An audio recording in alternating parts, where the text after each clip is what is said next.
Last night's video, I asked a question: who was more likely to sustain a concussion, a male or a female? And now it's time to find out the answer. My name is Hillary. I am a licensed and certified speech-language pathologist who specializes in concussion and cognitive rehabilitation. So the answer is males. Men are more likely to sustain concussions than women. But this is a very nuanced question and a little bit of a trick question. So numerically speaking, statistically speaking, it does seem that males sustain more concussions. One of the biggest reasons for this is that men are doing more high-risk things. So they tend to be, more males are going to participate in contact sports, are going to be in things like the military, law enforcement, construction, stuff like that.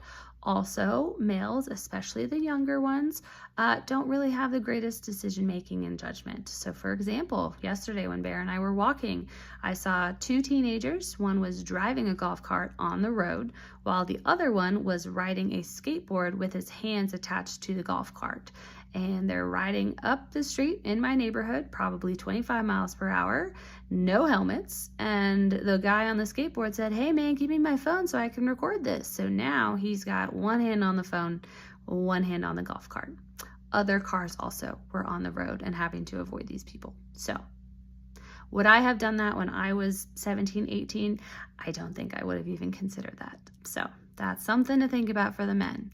Women, on the other hand, we have issues like, one, our pesky hormones. They change all the time. So there are studies that show that you are more likely to sustain concussions at different parts of your cycle.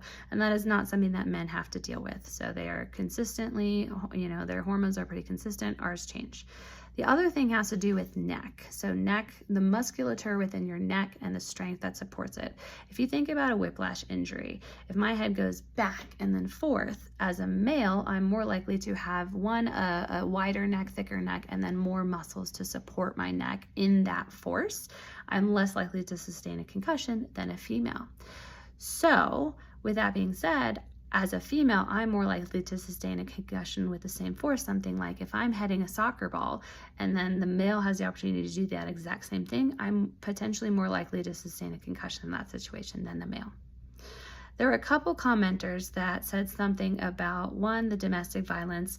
That is very, very sad that we even have to talk about this, but yes, there's probably lots of unreported head injuries, multiple repetitive head injuries for women. More likely, they are a higher percentage of the victims versus the women on the male violence. So that is something that we do think about. Again, it's frequently unreported.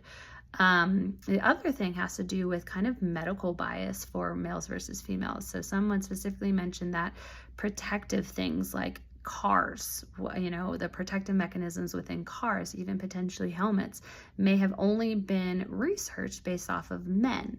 Male physiology, male anatomy, in which case if females are going to go and use the exact same thing, they may not protect females in the same way as they protect males. This is definitely seen within the medical world for medications. Again, pesky hormones. Researchers don't want to mess with the fact that women's hormones change all the time, and therefore most medical research is done on males.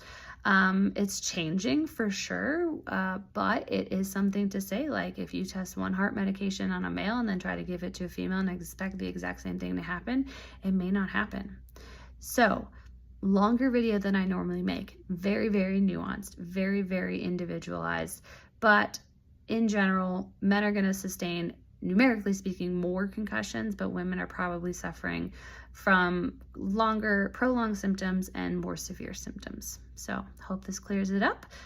Concussions are super interesting. If there's anything you want to know about, please put it in the comments, because I love making videos about these things and I would love to reply to any direct questions you all have.